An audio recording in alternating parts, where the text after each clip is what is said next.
أرسله الله بالحق بشيرا ونذيرا وداعيا إلى الله بإذنه وسراجا منيرا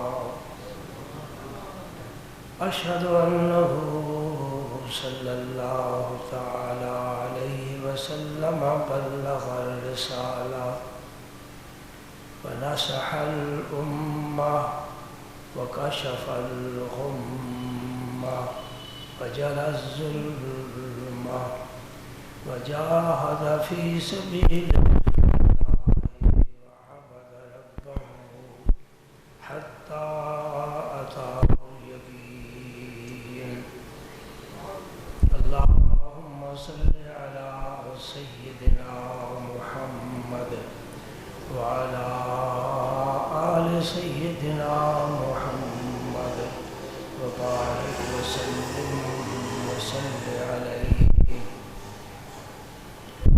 اللهم صل على محمد صلاة تنجينا بها من جميع الأهوال والآفات وتقضي لنا بها جميع الحاجات وتطهرنا بها من جميع السيئات وترفعنا بها أعلى الدرجات وتبلغنا بها أقصى الغايات من جميع الخيرات في الحياة وبعد الممات إنك على كل شيء قدير.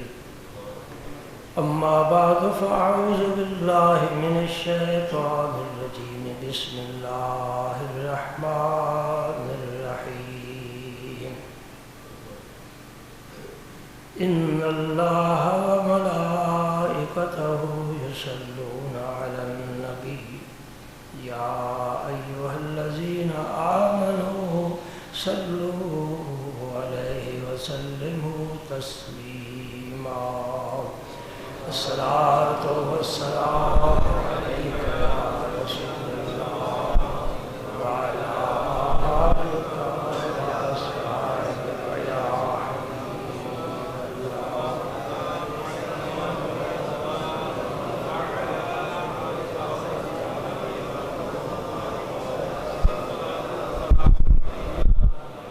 اللهم صل وسلم على رسولك الكريم وآله الطاهرين. رب اغفر وارحم وأنت خير الراحمين. اللهم صل وسلم على رسولك الكريم وآله الطاهرين. رب اغفر وارحم وأنت خير الراحمين. آپ حضرات کا یہاں تشریف لانا آپ کے لیے مبارک ہو. جب آپ اس نیت کے ساتھ گھر سے نکلتے ہیں کہ میں نے مسجد میں جانا ہے اور واعظ سننا ہے اور جمعہ ادا کرنا ہے، تو ہر قدم پر فرشتے آپ کی نیکی لکھتے ہیں. ہمیں محسوس نہیں ہوتا کہ اللہ تعالی ہم پر کتنا کرم فرما رہا ہے. اگر کوئی موٹر سائیکل پر آتا ہے اور اس کا تیل خرچ ہوتا ہے، اس کا بھی اس سے اجر ملتا ہے. کوئی گاڑی پر آتا ہے، اس کے 4 وہیل ہیں، چاروں چکر کھاتے ہیں، ہر چکر پر اس کو ثواب ملتا ہے. پھر مسجد میں آ کر دوستوں سے ملاقات ہوتی ہے، گناہ جھڑتے ہیں، ایک دوسرے کو دیکھ کر خوشی ہوتی ہے، مسرت ہوتی ہے، مسکراہٹ چہرے پر آتی ہے. یہ سب باتیں اللہ کو خوش اور راضی کرنے والی. مانا، تسلیم کیا کہ اس امت میں ہم میں بڑی خرابیاں پیدا ہو گئی ہیں۔ چوری کرنے والے چوری کر رہے ہیں، ڈاکے ڈالنے والے ڈاکے ڈال رہے ہیں، قتل کرنے والے قتل کر رہے ہیں، جھوٹی قسم کھانے والے جھوٹی قسم کھا رہے ہیں۔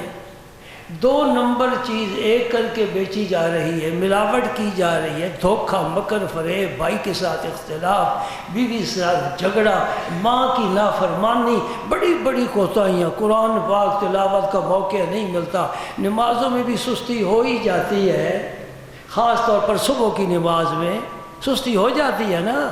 مان لو میں جو مان رہا ہوں الحمدللہ، اللہ کا بڑا کرم ہے، بڑا کرم ہے، بلا لیتا ہے دروازے پر۔ بڑی کوتاہیاں ہیں، جمع کرے نا تو بڑا انبار لگ جاتا ہے، اور پہلی ساری امتوں کے سامنے رکھے وہ بھی شرمندہ ہو جائے کہ ہم نے ایک کام نہیں کیے جو یہ بہترین امت کر رہی ہے۔ لیکن اس کے باوجود بھی سحری کے وقت اللہ کے ہاں جناب میں سر جھکانے والے، آنسو بہانے والے، دعائیں مانگنے والے بھی بے شمار ہیں۔ گناہ بھی ہو رہے ہیں، نیکی بھی ہو رہی ہے، وزن ہو جائے گا، ترازو رکھا جائے گا، ادھر نیکی ادھر گناہ، کون سا پلڑا بھاری ہوتا ہے؟ اور اللہ کا میزان عدل جو ہے اس کا جو پلڑا بھاری ہوگا وہ اٹھے گا۔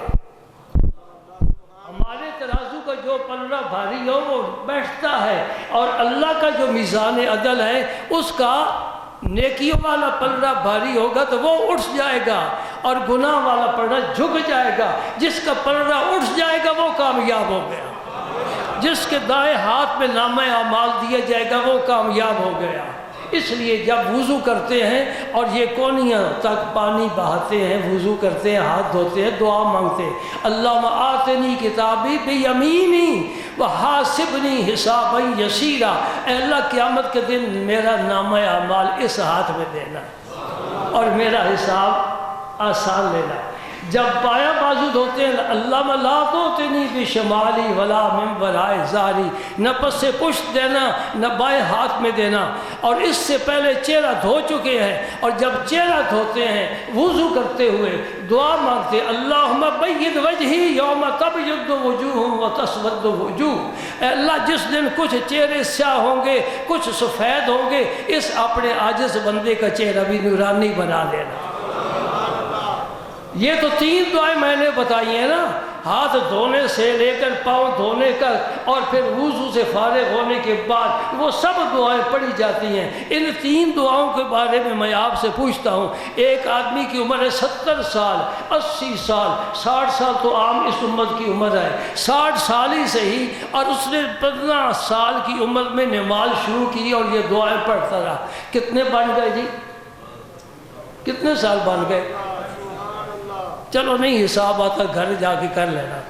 ساری عمر وہ یہی دعا پڑھتا رہا، اللہ بید وجہی، اے اللہ میرا چہرہ نورانی کرنا، میں تیرے دربار میں حاضر ہونے کے لیے وضو کر رہا ہوں، پاک ہو رہا ہوں، مجھے بتاؤ کیا قیامت کے دن اللہ تعالیٰ اس کو اپنی رحمت سے مایوس اور محروم کر دے گا یا اس کی دعا کو قبول فرمائے گا؟ یہ ہے میرا بندہ جو زندگی میں کہتا تھا یا اللہ میرا چہرہ نورانی کرنا، آج میں کفار کو دکھاؤں گا محمد عربی کے غلام کا چہرہ 14ویں کے چاند کی طرح چمکتا ہے، نور علی نور ہے، وَنُورُهُمْ يَسْعَىٰ بَيْنَ أَيْدِيهِمْ۔ جب ایمان والے محمد عربی کے غلام، عاشق، وفادار، جان نثار، جان باز جب چلیں گے میدان معاشر میں، ان کی آگے آگے نور ہوگا، یہ قرآن کہہ رہا ہے، وَنُورُهُمْ يَسْعَىٰ بَيْنَ أَيْدِيهِمْ، ان کی آگے آگے اللہ کا دیا ہوا نور دوڑے گا، وہ رہنمائی کرے گا، کدھر؟ نار کی طرف نہیں، نور والے مقام کی طرف، نور والے نبی کے پاس۔ یہاں اگر مولوی ہمیں نبی کو نور کہنے سے منع کرتے ہیں، ہم بھی تھوڑی دیر رک جاتے ہیں، لیکن یہ تو مانے کہ قیامت کے دن کہ نور والا نبی ہمارا محمد عربی ہے، نور بانٹنے والا میرا نبی ہے، چمک دینے والا میرا نبی ہے، دلوں کو روشن کرنے والا میرا نبی ہے۔ قرآن بھی نور ہے، اسلام بھی نور ہے، اور محمد عربی کا پیغام بھی نور ہے۔ یہ تو سارے مولوی مان جائیں گے نا۔ تمہید میں زیادہ وقت نہیں گزارتا، بات مختصر کرتا ہوں۔ آج میں کچھ حضور کے اخلاق کے بارے میں عرض کرنا چاہتا ہوں۔ سبحان اللہ۔ امام مالک رحمہ اللہ علیہ نے اپنی شرح آفاق تصنیف موطا امام مالک، جو بخاری شریف سے بھی پہلے لکھی گئی، بخاری کے آنے سے پہلے امام مالک کا زمانہ گزر گیا۔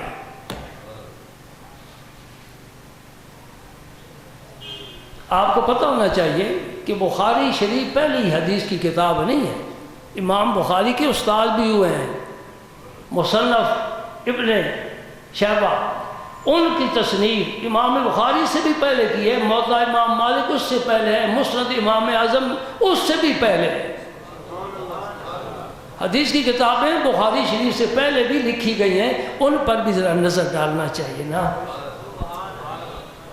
آپ فرماتے ہیں کہ نبی کریم صلی اللہ علیہ وسلم نے فرمایا بعثت لأتمم حسن الاخلاق، دنیا میں میرے آنے کا مقصد ہی یہ ہے کہ میں حسن اخلاق کو مکمل کروں۔ ہاں یاد رکھنا، نبی کی آنے سے نبوت مکمل ہوئی، ہمارے نبی کی آنے سے دین مکمل ہوا، ہمارے نبی کے آنے سے نعمت کا اتمام ہوا، اور ہمارے نبی کے آنے سے اخلاق اپنے نقطہ عروج کو پہنچا ہے۔ ہر نبی اپنی امت کے لیے رحمت ہے، ہر نبی اپنی امت کے لیے رحمت ہے، ہر نبی صاحب فضیلت ہے، ہر نبی صاحب کمال ہے، ہر نبی بے عیب ہے، ہر نبی اللہ کا مقرب ہے، لیکن نبیوں کا نبی محمد مصطفیٰ یہ سب کے سردار ہے، سب کے سردار ہے، اور ایک کسی نبی سارے رحمت ہے، اور یہ رحمت للعالمین ہے۔ سمجھتے ہیں؟ ہر نبی رحمت ہے، ہر نبی کا پیغام رحمت ہے، لیکن اس کا پیغام محدود ہے، اس کی امت محدود ہے، اس کا کام محدود ہے۔ جو جگہ متعین کر دی نا کہ یہاں نماز پڑھنی ہے، پہلی امتوں کی بات، اس سے آگے پیچھے نماز نہیں پڑھ سکتے، وہی مسجد ہے، وہی سجدہ کرنا ہے۔ یہ پہلے نبیوں کی بات کر رہا ہوں۔ جب نبیوں کا سردار آیا، اس نے کیا اعلان کیا؟ جعلت لی الارض، ارض زمین کا مشرق والا کنارہ، مغرب والا کنارہ، شمال والا کنارہ، جنوب والا کنارہ، یہ سارا کرۂ خاک، جعلت لی الارض مسجدا و طہورا، میرے لیے لام کیا بتا رہا ہے؟ میرے لیے اللہ کا نبی فرماتا ہے میری وجہ سے ساری زمین مسجد بنا دی گئی ہے، اور مٹی اس کی پاک کرنے والی بنا دی گئی ہے۔ آپ کھیت پہ کام کر رہے ہیں، نماز کا وقت ہو گیا، جماعت تو نہیں آپ کو مل سکی، آپ مجبور ہیں، وہی وضو کر کے گئے، اللہ اکبر، رب قبول فرمائے گا۔ ساری زمین مسجد بنا دی گئی، یعنی سجدہ گاہ، یہ ضرب کا صیغہ ہے، سجدہ کرنے کی جگہ، جہاں بھی سجدہ کر لو نماز۔ اور خاک کو طہور بنایا، کیا مطلب؟ پانی نہیں مل رہا، وضو نہیں کر سکتے، طہارت چاہیے، نماز کے لیے شرط ہے، تو تیمم کرو، پاک مٹی، یہ مٹی پاک ہو گئی، نبی پاک آ گیا، مٹی پاک ہو گئی، جعلت لی، میری وجہ سے اس مٹی کو پاک کیا گیا ہے۔ کیا مطلب؟ میرا قدم لگ گیا، ساری زمین پاک ہو گئی۔ سبحان اللہ۔ تو فرماتے ہیں بعثت لأتمم حسن الاخلاق۔ ایک حدیث میں آقا کریم صلی اللہ علیہ وسلم نے فرمایا اس شخص کا ایمان کامل ہے جس کا اخلاق کامل ہے، اخلاق اچھا ہے۔ اخلاق خلق کی جمع ہے، ایک لفظ ہے زبر زیر سے، اس کے معنی میں بڑی تبدیلی آ رہی ہے۔ ایک ہے خلق، خا پر زبر یا خے سمجھ لو، خے پر زبر، ایک ہے خے پر پیش اور لام ساکن، خلق۔ ان دونوں میں بڑا فرق ہے، زبر پڑھیں تو اور معنی، پیش پڑھیں تو اور معنی۔ یہ جو زہر اس سر کی آنکھ سے جو ہم دیکھتے ہیں نا کسی انسان کا وجود، یہ خلق ہے، اور جو اس کے اندر چھپا ہوا ہے وہ خلق ہے۔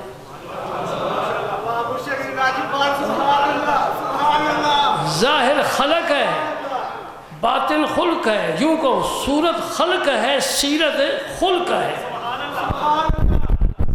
اور پھر میرے آقا کریم جب آئینہ دیکھتے تھے نا، کہتے ہیں بھئی حسین کو بہترین تحفہ کیا دیا جا سکتا ہے؟ آئینہ۔ تو آئینہ دیکھ لے تو تجھے پتہ چل جائے گا کتنا بڑا تحفہ تجھے رب نے دیا ہے۔ سرکار کبھی کبھی آئینہ ملاحظہ فرماتے تھے۔ اچھا، بات سے بات نکل رہی ہے، میں روح البیان کا، روح المعانی کا حوالہ دیتا ہوں آپ کو، ایک واقعہ سنو۔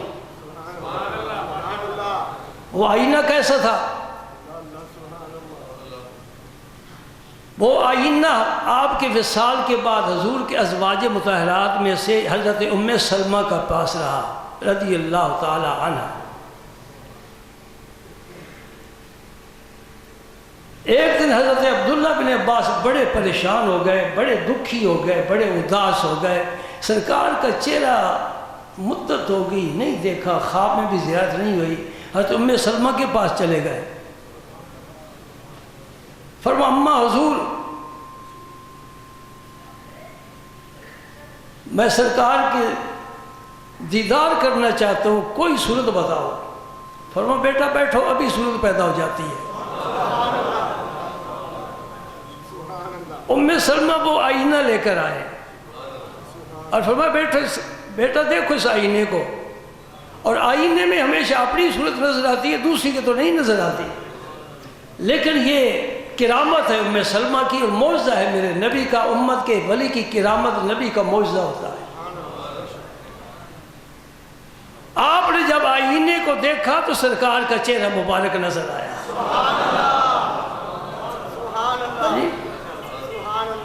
دل کی آئینہ میں ہے تصویر جار، جب ذرا گردن جھکائی دیکھ لی، یہ تو ہر عاشق کے لیے رب نے نعمت بنا دی ہے نا۔ آپ نے آئینہ دیکھا تو کیا دعا مانگی؟ اللہم حسن خلقی کما حسنت خلقی۔ اس کا معنی کیا بنتا ہے؟ یا اللہ جس طرح تو نے میرے ظاہر کو خوبصورت بنایا ہے، میرے باطن کو بھی خوبصورت بنا دے۔ یہ تعلیم امت کے لیے کہ تم بھی یہ دعا یاد کر لو، جب آئینہ دیکھو تو پھر اپنی چہرے کو ہی داد نہ دیتے رہو، سنوارتے نہ رہو، یہ دعا پڑھو۔ حضور نے اپنے حسن کو خود داد دی ہے، کما حسنت خلقی، جس طرح میرے ظاہر کو اللہ تو نے خوبصورت بنایا ہے، فحسن خلقی، میرے باطن کو بھی۔ پھر اعلیٰ حضرت تو کوئی موقع جانے نہیں نہ دیتے، اور شعر ایسا کہہ دیتے ہیں کہ دلوں میں بات اتر جاتی ہے، سرکار کی بھی محبت پیدا ہوتی ہے۔ فرماتے ہیں تیری خلق کو رب نے جمیل کیا، اور تیرے خلق کو رب نے عظیم کہا۔ وَإِنَّكَ لَعَلَىٰ خُلُقٍ عَظِيمٍ، تیرے خلق کو رب نے عظیم کہا، تیری خلق کو رب نے جمیل کیا۔ کوئی تجھ سا ہوا ہے نہ ہوگا شاہ، تیرے خالق کے حسن و ادا کی قسم۔ سبحان اللہ، کوئی تجھ سا ہوا ہے نہ ہوگا شاہ، تیرے خالق کے حسن و ادا کی قسم۔ سبحان اللہ۔ اخلاق سرکار کے دو چار حدیثیں سن لیں، اور یہ تین چار حدیثیں ان کے راوی بھی حضرت انس ہی ہیں، پہلی کے بھی، دوسری کے بھی، تیسری کے بھی حضرت انس ہی روایت فرماتے ہیں، اور ان کی بات ہمیں بڑی پیاری لگتی ہے، اس لیے کہ یہ تو 10 سال حضور کے ساتھ اس طرح رہے جس طرح کسی آدمی کا سایہ اس کے ساتھ رہتا ہے۔ آپ جب مدینہ منورہ تشریف لائے نا سرکار، اور اس یثرب بستی کو مدینہ النبی بنا دیا، وہ یہاں وبا تھی وہ بھاگ گئی، پانی صحت کو خراب کرنے والا تھا میٹھا ہو گیا۔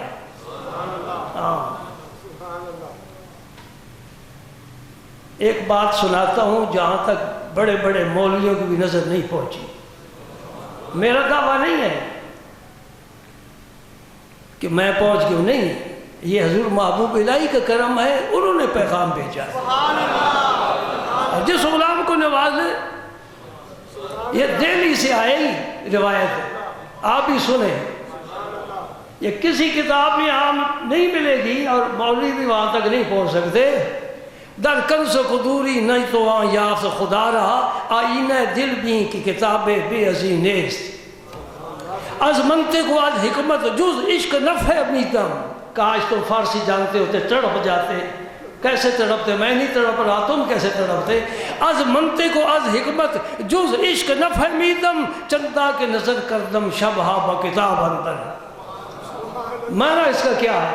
کہتے میں نے منطق بھی پڑھی ہے، فلسفہ پڑھا ہے، بڑا کچھ پڑھا ہے، حکمت بھی پڑھی ہے، لیکن مجھے جب میں نے عشق کی کتاب پڑھی میں سب کچھ بھول گیا، جو کچھ تھا عشق کے اندر ہی تھا۔ حرف 3 ہے لیکن کائنات اس میں سمو گئی ہے۔ علم سے اوپر درجہ عرفان کا ہے، علم سے اوپر درجہ عرفان کا ہے، شریعت سے اوپر طریقت ہے، طریقت سے اوپر حقیقت ہے، حقیقت سے اوپر عشق کی دنیا شروع ہوتی ہے، اور عشق والے پھر لامکان کی سیر کرتے ہیں۔ اللہ اکبر۔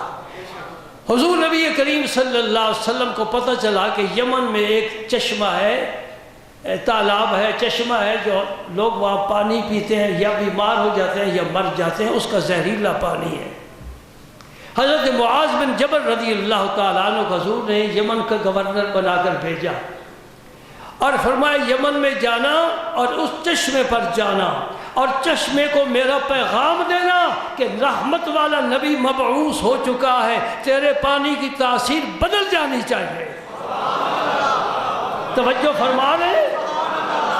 یہ محبوب الہی نظام الدین اولیاء بیان فرما رہے ہیں، جن کے سامنے میں مولویوں کی کوئی قدر ہی نہیں سمجھتا، علم کے سمندر بڑھا دیے۔ اور آپ بڑے حیران ہوں گے، ڈاکٹر اسرار صاحب تو لفظ میں واپس لے لیتا ہوں، ڈاکٹر اسرار جیسا آدمی تسلیم کرتا ہے کس بر صغیر پاک و ہند میں جو شمع علم کی روشن کی ہے، محبت کی ہے، عقیدت کی ہے، خواجہ غریب نواز نے، بابا فرید نے، قطب الدین بختیار کاکی نے، نظام الاولیاء نے، اور آج کا مقرر جو پوری دنیا میں چھا گیا ہے طارق جمیل، اس نے ابھی اپنی تقریر میں یہ اعتراف کیا ہے، ان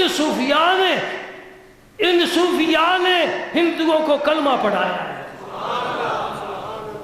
درس میں بیٹھ کر بڑی بڑی اہم کتابوں کو درس دے لینا آسان ہے، اور ہندو کے زنار توڑ کر، بت توڑ کر اس کے اندر ایمان داخل کرنا یہ بڑا کام ہے۔ خواجہ غریب نواز نے 90 لاکھ ہندو کو کلمہ پڑھایا ہے۔ سبحان اللہ۔ حضور محبوب الہی کے حوالے جو بندی عالم ہیں، انہوں نے تفسیر لکھی ہے 30 جلدوں میں، اس کا نام ہے مواہب الرحمن۔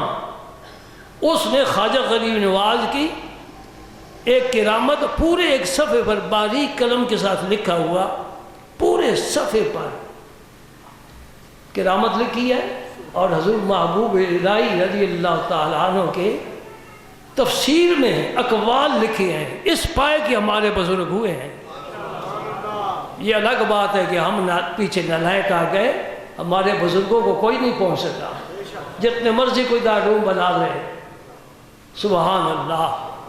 خواجہ غریب نواز کی یہ کرامت مشہور ہے، جو ہندو آپ کو دیکھ لیتا تھا کلمہ پڑھ جاتا تھا، دلائل دینے کی ضرورت ہی نہیں ہے، چہرے رب نے ایسا بنا دیا، دیکھتے جاؤ، ایمان کی شمع روشن ہے، پروانے آتے جاؤ۔ یہ بر صغیر پاک و ہند میں یہ جو منتر توڑے گئے، زنار توڑے گئے، بت توڑے گئے، یہ بزرگان دین کی کوششیں ہیں۔ الحمدللہ ہم ان کے نام لیوا ہے۔ معاذ بن جبل جب یمن میں پہنچے تو آپ نے لوگوں سے پوچھا مجھے چشمے پر لے جاؤ، چشمے پر لے گئے۔ لوگوں نے کہا حضور اس کا پانی نہ پینا، یہ زہریلا پانی ہے، جو پیتا ہے بیمار ہو جاتا ہے۔ فرمایا میں اسی کے لیے تو یہاں آیا ہوں، ہم علاج کرتے ہیں، ہمارے پاس بھی اکسیر ہے، کیمیا ہے، کھوٹے کو کھڑا کرتے ہیں۔ آپ نے سرکار کا پیغام دیا۔ حضور محبوب الہی فرماتے ہیں اس کے بعد اس چشمے کا پانی جس نے بھی پیا ہے اسے کوئی تکلیف نہیں ہوئی، وہ بھی مسلمان ہو گیا، چشمہ بھی مسلمان ہے۔ اسے کہتے ہیں رحمت للعالمین۔ سبحان اللہ۔ حضرت انس رضی اللہ تعالیٰ عنہ کی والدہ ماجدہ ام سلیم انہیں لے کر حضور کی خدمت میں حاضر ہوئی۔ ان کی عمر مبارک تھی 8 سال، حضرت انس کی رضی اللہ تعالیٰ عنہ۔ اور کہتے ہیں یہ خویدم ہے، یہ تصغیر کا صیغہ ہے، یہ چھوٹا خادم ہے، آپ اسے قبول فرمائیں اپنی خدمت کے لیے۔ حضور نے قبول فرما لیا۔ 8 سال کے بچے کو کوئی بڑا آدمی اپنے پاس نہیں رکھتا، یہ کیا خدمت کرے گا جی۔ لیکن سرکار تو گناہ گاروں کو بھی قبول کرتے ہیں، سیاکاروں کو بھی قبول کرتے ہیں، نالائقوں کو بھی، جاہلوں کو، امی لوگوں کو بھی، ان پڑھ لوگوں کو بھی، حتیٰ کہ بدبخت کو بھی میرا نبی قبول فرما لیتا ہے۔ اور وہ بدبخت پھر نہیں رہتا، جاہل آئے تو پھر عالم بن جاتا ہے، فاسق آئے تو عاشق بن جاتا ہے، غافل آئے تو میرے نبی کی محفل میں ذاکر بن جاتا ہے۔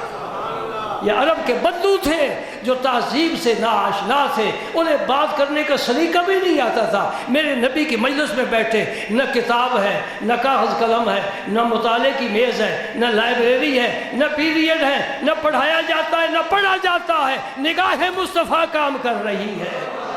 آج صحابہ کی اقوال قرآن پاک کی تفسیر میں پہلے نمبر پر ہے۔ سبحان اللہ۔ هو الذی بعث فی الامیین رسولا، میں نے امی لوگوں میں رسول بھیجا ہے، ان پڑھ لوگوں میں۔ وہ ان پڑھ پڑھے لوگ کیسے ہو گئے؟ وہی ہے طور جہاں پڑ گئی نگاہ تیری، وہی چمن ہے جہاں مسکرا دیا تو نے۔ آپ کی مسکراہٹوں سے چمن پیدا ہوتے ہیں، اور آپ جدھر نظر بھر کر دیکھیں میں خانے آباد ہو جاتے ہیں۔ سبحان اللہ۔ کیا کہا اقبال نے، بڑا خوبصورت شعر کہتا ہے، عاشقان اوز خوبا خوب تر، عاشقان اوز خوبا خوب تر، خوش ترو زیبا ترو محبوب تر۔ ابو ہریرہ رضی اللہ تعالیٰ عنہ حضور کی خدمت میں صرف 3 سال ملے۔ سن 7 ہجری میں یہ مشرف اسلام ہوئے، سن 10 میں حضور دنیا سے پردہ فرما گئے، صرف 3 سال ملے ہیں۔ اور علماء سے پوچھو، جتنی روایات ابو ہریرہ نے روایت کی ہیں کسی سے مروی نہیں ہے، سب سے زیادہ حدیثیں روایت کرنے والے حضرت ابو ہریرہ ہیں۔ یہ سرکار کا کرم نہیں تو اور کیا ہے؟ عالم بنا دیا، عالم بنا دیا، جاہلوں کو عالم بنا دیا۔ سبحان اللہ۔ 10 سال حضور کی خدمت کی ہے، اور حضرت انس فرماتے ہیں جب حضور دنیا سے تشریف لے گئے مجھ سے راضی گئے۔ یہ ہے بندہ مومن کی معراج، اللہ راضی، اللہ کا رسول راضی۔ ہم بھی جو کام کریں اس نیت کے ساتھ کریں کہ اللہ راضی ہو، ماں کی خدمت کریں اللہ راضی ہو، بچی کے سر پر ہاتھ رکھیں، ان کی پرورش کریں، بچوں کی بیوی کے ساتھ اس سے سلوک کریں اللہ راضی ہو، نماز پڑھیں اللہ راضی ہو، واز سنیں اس نیت سے کہ اللہ راضی ہو۔ مومن کی اس کے علاوہ کوئی دوسری نیت ہونی نہیں چاہیے۔ کسی عاشق نے کہا ہے فراق و وصل چخواہی رضائے دوست طلب، نہ سمجھ آئے تب بھی سبحان اللہ کہہ دیا کر۔ الف لام میم، کوئی سمجھ میں آئی ہے بات؟ رب نے تو 30 نیکیاں دے دی ہیں نا، تم کو یا اللہ مجھے نہ نیکیاں دینا، میں نے سمجھے ہی نہیں ہے۔ رب کہتے تو سمجھ نہ سمجھ، ہم نے تجھے اجر دینا ہی دینا۔ اور ایک گونگا ساری زندگی بول ہی نہیں سکا، مسلمانوں کے گھر میں پیدا ہوا، اس کی زبان کام ہی نہیں کرتی، گونگا ہے، کلمہ نہیں پڑھ سکا، مر گیا، میرا رب اسے بھی بخش دے گا، کیونکہ تو میرا نام نہیں لے سکا، میں نے تجھے زبان ہی نہیں دی۔ جس ماں کی گود میں آیا ہے وہ تیری ماں تو میرا کلمہ پڑھتی ہے نا، تیرا باپ بھی میرا کلمہ پڑھتا ہے، چل تو بھی بخشا گیا، کیا فرق پڑتا ہے؟ ایک مشت خاک کو جنت میں اگر ڈال دے تو کیا فرق پڑتا ہے؟ ہم بھی مشت غبار ہیں، اللہ کرم فرما دے گا۔ اس لیے کہ ولیوں کی اولاد ہے، بزرگوں کی اولاد ہے، علماء کی اولاد ہے، خاندان الحمدللہ ولیوں کا خاندان ہے، اور ولی سے ولی، ولی سے ولی پیدا ہوئے، سب کی نگاہ لطف و کرم ہے۔ مرشد کی طرف دیکھے، ان کے مرشد کی طرف دیکھے اور ان کے خلفاء کو دیکھے، ایک مجمع نورانی لوگوں کا ہے جن کے سینوں میں عشق محبت کا سمندر ٹھاٹھے مارتا ہے، جن کے چہرے پر نور ہی نور ہے، جن کے عمل میں اخلاص ہی اخلاص ہے۔ جب ایسے مجمع میں ایک نکمہ بھی ہو، رب کہے گا بخش دے، بخش دے۔ سبحان اللہ، سبحان اللہ۔ ہاں بھائی، میری برادری بڑی ہے، میری برادری پیر سیال سے لے کر مولا کائنات علی المرتضیٰ تک ہے، اور سب نے ایک دوسرے کا ہاتھ پکڑا ہوا ہے۔ میں نے بھی کسی کا ہاتھ پکڑا ہوا ہے، میرا بھی کسی نے ہاتھ پکڑا ہوا ہے۔ اور تھرڈ کلاس کا ڈبہ نہ ہو، مویشیوں والا ڈبہ ہو، جی گاڑی کے ساتھ اسے نتھی کر دو، انجن تو لے جائے گا نا پشاور سے کراچی تک، لے جائے گا کہ نہیں لے گا؟ اور تھرڈ کلاس کے ڈبے میں بیٹھا ہوا ہے، کوئی سیٹ اس طرح ہے، کوئی اس طرح ہے، کسی کا رخ ادھر ہے، کسی کا ادھر ہے، کسی کا ادھر ہے، اور گاڑی جا رہی ہے، چہرہ جدھر بھی ہے جہاں انجن جائے گا سب کو لے جائے گا۔ سمجھے نہیں سمجھے؟ اس انجن کے ساتھ وابستہ ہو جا، وابستہ رہے شجر سے امید بہار رکھ۔ جو پتا کٹ جائے پیروں کے نیچے روندا جاتا ہے، پھر اس کا نام و نشان نہیں دیتا، ہوا اڑا کر کہیں لے جاتی ہے۔ تو اس طرح پتے کٹے ہوئے کی طرح نہ رہے، جڑ کر رہے، بہار آ کر رہے گی۔ اللہ اکبر، اللہ اکبر۔ حضرت انس رضی اللہ تعالیٰ عنہ نے 10 سال خدمت کی۔ ہر کی خدمت کر دے او مخدوم شو، من خادمہ خود۔ خدمت سب سے افضل عمل ہے، خدمت سب سے افضل عمل۔ سبحان اللہ۔ حضور نبی پاک صلی اللہ علیہ وسلم نے بھی انہیں قبول فرمایا۔ تو حضرت انس کی ایک حدیث، 3 تو آج نہیں بیان ہو سکتی، 4 کیسے ہو، وقت بھی ختم ہو گیا۔ یہ حدیث متفق علیہ ہے، بخاری شریف میں بھی ہے، مسلم شریف میں بھی ہے۔ حضرت انس فرماتے ہیں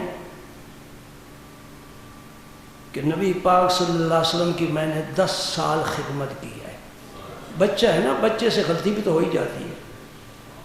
فما قال لی اف، حضور نے مجھے کبھی اف تک نہیں کہا۔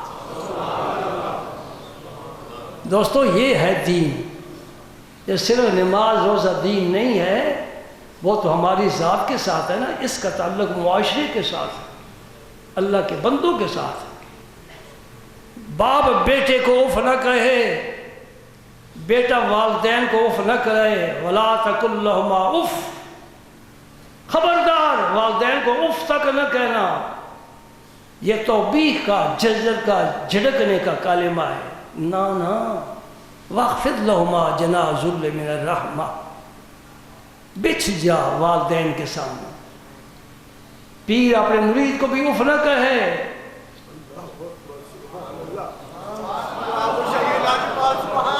استاد اپنے شاگرد کو اف تک نہ کہے۔ ذاتی خدمت کی بات کر رہے ہیں نا، ذاتی خدمت کی۔ کوئی شریر کی نافرمانی کرے تو تلوار بھی چلانے کو حکم ہے، ہاتھ کاٹنے کا حکم ہے، سنسار کرنے کا حکم ہے۔ نہیں، ذاتی خدمت کے معاملے میں کسی سے کوتاہی ہو جائے، اپنے ملازم کو بھی اف نہ کہو۔ یہ سبق مل رہا ہے نا حدیث سے۔ فرماتے کہ حضور نے 10 سال میں مجھے ایک دفعہ بھی اف، سبحان اللہ، یہ میرے نبی کا اخلاق ہے۔ فرمایا ولا لما صنعتا ولا اللہ صنعتا، مجھے کبھی 10 سال میں حضور نے یہ نہیں فرمایا یہ کام تو کیوں کیا ہے، یا یہ کام تو نے کیوں نہیں کیا۔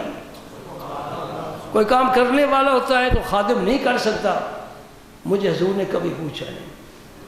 ایک حدیث میں آتا ہے کبھی مجھ سے کوئی نقصان ہو جاتا ہے، جیسے بچوں سے پانی کا گلاس ٹوٹ گیا، پلیٹ ٹوٹ گئی، ٹوٹ جاتے ہیں نا برتن، تو گھر والے اگر مجھے کچھ کہتے نا، حضور فرماتے نہ اسے کچھ نہ کہو، یوں ہی ہونا تھا. جی میرے ایک بچے نے آئے گلاس توڑ دیا، مجھے آ کے اس نے بتایا جی گلاس توڑ. میں نے کہا چلو کوئی بات نہیں. میں نے کیوں یہ کہا؟ یہ حدیث میرے پیش نظر تھی. ایک دوسرا، اس کی نیت تو خراب نہیں تھی، خود تو نہیں توڑا، ٹوٹ گیا. مجھ سے بھی ٹوٹ سکتا ہے. جو کوئی غلطی کرتا ہے ہم اس کو گرفت کرتے ہیں، وہ غلطی ہم بھی تو کر سکتے ہیں نا. اس لیے گرفت پر گرفت، گرفت پر گرفت، پوری دنیا اسی سے بھر جائے. نہیں، معافی معافی معافی، جانے دو جانے دو جانے دو، کوئی بات نہیں. یہ بڑے لوگوں کا کام ہے، چھوٹا بندہ یہ کام نہیں کر سکتا، یہ بڑے لوگ کر سکتے. نبی پاک صلی اللہ علیہ وسلم نے کبھی نہیں فرمایا اے انس تو نے یہ کام کیوں نہیں کیا. ایک دفعہ حضور نے انہیں کام کے لیے بھیج دیا، چھوٹے تھے نا، کسی کام کے لیے. وہ کسی کو بتایا نہیں کرتے تھے، بلکہ ان کی والدہ نے بھی ایک دفعہ ان سے پوچھا انس حضور نے کدھر بھیجا تھا؟ فرماتے ہیں میرے نبی کا یہ راز ہے، میں کسی کو نہیں بتاؤں گا. رازداری بھی تو کوئی چیز ہے نا. ڈھول کی طرح پنجابی لفظ ہے، کھڑکدے رہنا، کھڑکدے رہنا ہر جگہ دے. اور ڈھول کیوں کھڑکتا ہے؟ بجتا ہے نا. کھڑکنا اچھا لفظ ہے، مجھے پنجابی بڑی پیاری لگتی ہے. ڈھول کیوں کھڑکتا ہے؟ اندر تو خالی ہوتا ہے، اندر سے خالی ہوتا ہے، اس لیے بجتا ہے، بہت دور تک جاتی ہے. ڈھول دور کے ڈھول سہانے کہتے ہو نا. نہیں، یہ بڑے لوگوں والے کام کرنے چاہیے. سبحان اللہ. حضرت انس فرماتے ہیں کہ حضور نے مجھے کام کے لیے بھیجا تو میرے دل میں تھا نا کہ میں ضرور جاؤں گا، لیکن میں نہیں جاؤں گا. اللہ کی قسم میں نہیں جاؤں. واللہ ہمارے امام صاحب اسے قسم سمجھتے ہی نہیں ہے. امام شافعی صاحب فرماتے ہیں یہ قسم لغو ہے. بلکہ بظاہر الفاظ تو ہے نا، میں نہیں جاؤں گا. اور میں چلا بھی گیا. سن رہے ہیں آپ؟ سمجھ رہے ہیں نا؟ توجہ ہے میرے کہ بس کر رہے ہیں؟ ہاں، کیا پیار اور محبت کی باتیں، کیسے اخلاق ہے. ہمیں اپنی اصلاح کرنی ہوگی، اصلاح کرنی ہوگی. ہاں فرماتے جب میں چلا گیا نا تو وہاں ایک جگہ بچے کھیل رہے تھے، یہ بھی بچے تھے، بچوں میں گھل مل گئے، یہ بھی کھیلنے لگ گئے. تھوڑی دیر کے بعد میں نے دیکھا کوئی پیچھے سے آ کر نا اس نے میری گدی پر ہاتھ رکھا ہے. دیکھا حضور خود تشریف فرما تھے. فرمایا انس میں نے تجھے بھیجا تھا کام کے لیے. حضور بس میں جا رہا ہوں. جھڑکا نہیں ہے، کچھ نہیں کہا. سبحان اللہ سبحان اللہ. ہاں تیرا خلق عظیم رب کیوں فرما رہا ہے انک لعلی خلق عظیم. ساری دنیا کو فرمایا کل متاع الدنیا قلیل، یہ تو قلیل ہے اور میرے محمد کا اخلاق عظیم ہے. سبحان اللہ. فرماتے ہیں کہ میں الگی اصل میں ابھی جا رہا ہوں اور میں نے دیکھا سرکار مسکرا رہے تھے اور غصے والے چہرے پر مسکراہٹ نہیں آتی. خلق والا ہنستا ہے، مسکراہٹیں تقسیم کرتا ہے. حضرت انس فرماتے ہیں میں نے دیکھا حضور مسکرا رہے تھے اور مجھ سے پوچھتے انس تو گیا نہیں؟ یا رسول اللہ میں اب جا رہا ہوں، میں جاتا ہوں. بھاگ گیا میں. جی سبحان اللہ. جی تو چاہتا ہے یہ ساری حدیثیں بیان کروں لیکن وقت زیادہ ہو جائے گا. چلو زندگی ہوئی تو انشاءاللہ آئندہ جمعے پھر ملاقات ہوگی اور یہیں سے حضور کے اخلاق شروع کریں گے. اور میں چاہتا ہوں کہ ایک دفعہ یہ جو میرے پاس ذخیرہ نا اس کتاب میں، ورنہ تو اخلاق کا ہم احاطہ نہیں کر سکتے، اس کتاب میں جو میرے پاس ذخیرہ ہے وہ سارے کا سارا دیانتداری کے ساتھ میں آپ تک پہنچا دوں. میں فتوے لگانے سے ڈرتا ہوں، میری فطرت اور طبیعت ہی نہیں ہے. یہ مفتیوں کا کام ہے فتوے لگائیں، اور زیادہ فتوے ہمارے یہی ہوتے ہیں کہ یہ دائرہ اسلام سے خارج ہے، وہ بھی خارج ہے، وہ بھی خارج ہے.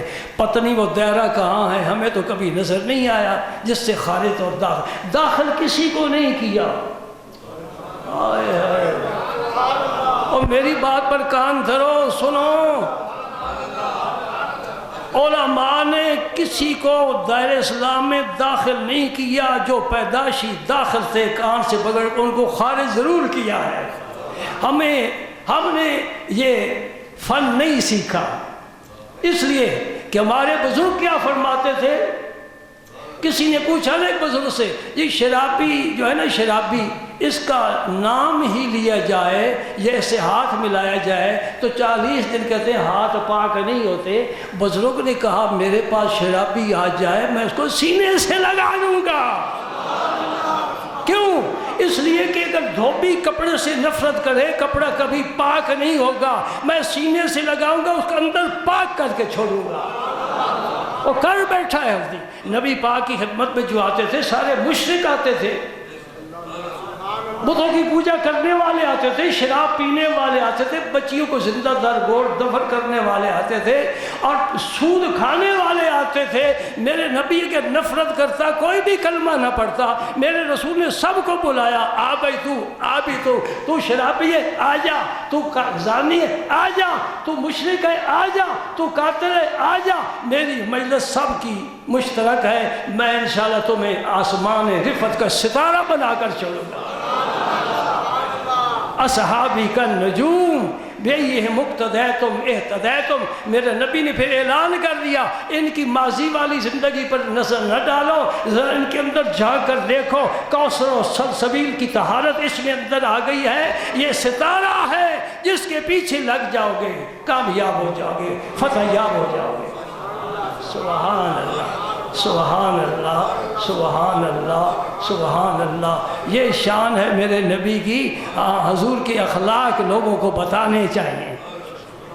جی صرف حاضر ناظر کا مسئلہ ہی نہیں سمجھانا چاہیے جو سمجھانے والے کی اپنی سمجھ میں بھی نہیں ہے. جی مولوی بھی بیٹھے حاضر ناظر کا مسئلہ خود بھی نہیں سمجھا ہوا، سمجھانا کیا ہے؟ علم غیب کی بات خود نہیں سمجھی، کسی کو کیا سمجھانی ہے؟ نور بشر کی باتیں چل رہی ہیں یہاں. کبھی 11ویں کو دلال دیے جاتے ہیں، کبھی میلاد کے دلال دیے جاتے ہیں. مجنون نے اپنے عشق کی کون سی دلیل لوگوں کو دی تھی؟ کوئی بات سمجھو. وہ عاشق تھا نا لیلا پر. یہ مجنون معمولی آدمی نے. حضرت امام حسن مجتبیٰ کا ردائی بھائی ہے، ایک ہی ماں کا دونوں نے دودھ پیا. اور یہ مجنون والا لقب بھی حضرت امام حسن مجتبیٰ نے دیا ہے. پتہ ہے کیسے دیا ہے؟ ایک دفعہ نا سواری پر حضرت امام حسن مجتبیٰ کے پیچھے یہ سوار تھا. اس کا نام قیس ہے، قیس عامری. اور وہ دن تھے کہ حضرت علی المرتضیٰ کے درمیان اور حضرت امیر معاویہ کے درمیان اختلاف اپنے پورے جوبن پر تھا. تو حضرت امام حسن نے پوچھا مجنون کیسے سچ سچ بتا، تیرے نزدیک خلافت کا آل علی ہے یا معاویہ ہے رضی اللہ تعالی عنہما؟ تیری کیا رائے ہے؟ مجنون نے کہا جی خلافت کا حقدار نہ مولا علی ہے، تیسری بات کی ہے، اور نہ ہی امیر معاویہ ہے. فرمایا پھر کون خلافت کا حقدار ہے؟ کہا میری لیلا.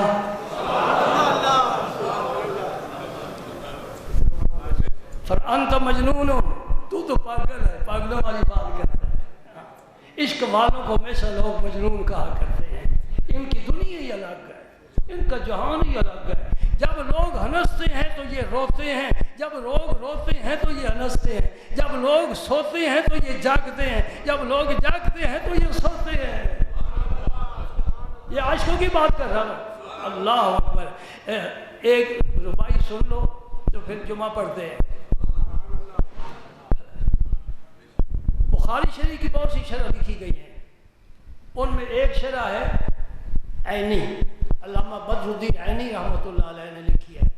یہ حنفی ہے. یہ اس شرح کا ایک خاص مقام ہے کہ حنفی عالم نے لکھی ہے. اس میں انہوں نے ایک ربائی لکھی، امر علی الدیار دیار لیلا اقبل ذل جدار و ذل جدار وما حب الدیار شغفنا قلبی ولکن حب من سکن الدیار. اس کا کیا معنی ہے؟ میرے حضور یہ ربائی بہت پڑھا کرتے تھے. اس کا معنی ہے میں جب لیلا کے شہر سے گزرتا ہوں کبھی میں اس دیوار کو چومتا ہوں کبھی اس دیوار کو چومتا ہوں جی۔ تو فرماتے ہیں حضرت مجنو فرماتے ہیں میں ان کا درجہ بڑا اونچا سمجھتا ہوں، میں تو ان کے قدموں کی خاک بھی اپنے آپ کو نہیں سمجھتا جسے رب نے عشق دے دیا ہے۔ یہ مجازی نہیں ہے، مجازی عشق کی حقیقی عشق کا راستہ کھولتا ہے۔ مولانا جامی فرماتے ہیں متاب روح از عشق گرچہ مجازی کرنے اگرچہ مجازی ہے عشق سے چہرہ نہ پھیر کہ این بار حقیقت کار سازی، یہ حقیقت کی راہ کھولنے والا ہے۔ فرماتے ہیں میں جب لیلا کی بستی سے گزرتا ہوں اکمل و زل جدارہ و زل جدارہ، اس دیوار کو اس دیوار کو اس دیوار کو چومتا ہوں۔ وما حب الدیار شغفن قلبی، یہ مکانوں کی دیواروں کی محبت میرے اندر نہیں ہے، ولیکن حب من سکن الدیارہ، جو اس بستی میں رہتا ہے اصل محبت تو اس کی ہے، اس کی۔ امام مالک نے پوری زندگی مدینہ منورہ گزاری اور جب شہر میں آپ تشریف لے جاتے تھے پرانی دیوار جو نظر آتی نا، پرانی دیوار، اس کو چومتے تھے۔ ہو سکتا ہے اس دیوار کو سرکار نے ہاتھ لگایا ہو، یہ پرانی دیوار ہے جی، وہی لین آ رہی ہے نا، وہی لین۔ اور دو تین دن تک آپ رفع حاجت نہیں فرماتے تھے، اتنا تھوڑا کھاتے تھے، اس لیے کہ حاجت کے لیے مجھے مدینہ پاک کی حد سے باہر جانا پڑتا ہے، تو اس لیے میں کھاتا ہی کھانا تھوڑا ہوں تاکہ مجھے حاجت ہی کئی دنوں کے بعد محسوس ہو۔ مدینہ پاک میں رفع حاجت نہیں فرمایا کرتے تھے۔ اور سنو، زندگی میں ایک دفعہ حج کیا ہے اور وہ فرض تھا، ورنہ مدینہ پاک سے باہر نہیں گئے کہ موت کا کوئی وقت نہیں، میں نہیں چاہتا کہ مجھے مدینہ پاک سے باہر موت آئے، موت بھی اللہ کے نبی کے شہر میں آئے۔ بھائی محبت کی کتاب الگ ہے، محبت والوں کا نصاب الگ ہے، محبت والوں کی دنیا الگ ہے، محبت والوں کا پیغام بھی الگ ہے جی۔ تو حضرت مجنون نے کیا بات کی ہے، نہ امیر معاویہ خلافت کے حقدار ہیں، نہ علی المرتضیٰ مولا علی ہے، نہ خلافت کے حقدار تو میری لیلا ہے۔ کہتے ہیں کوئی حاکم تھا، اس نے ایک دفعہ مجنو سے کہا، اور مجنو تو جس لیلا پر عاشق ہے اس سے زیادہ حسن والی تو میری لوڈیاں ہیں۔ مجنو کو بڑی تکلیف پہنچی، انہیں کیا کہہ دیا؟ نے کہا تو نے لیلا کو دیکھا ہے؟ نے کہا ہاں دیکھا ہے، کالا رنگ ہے اس کا، کوئی حسن نہیں۔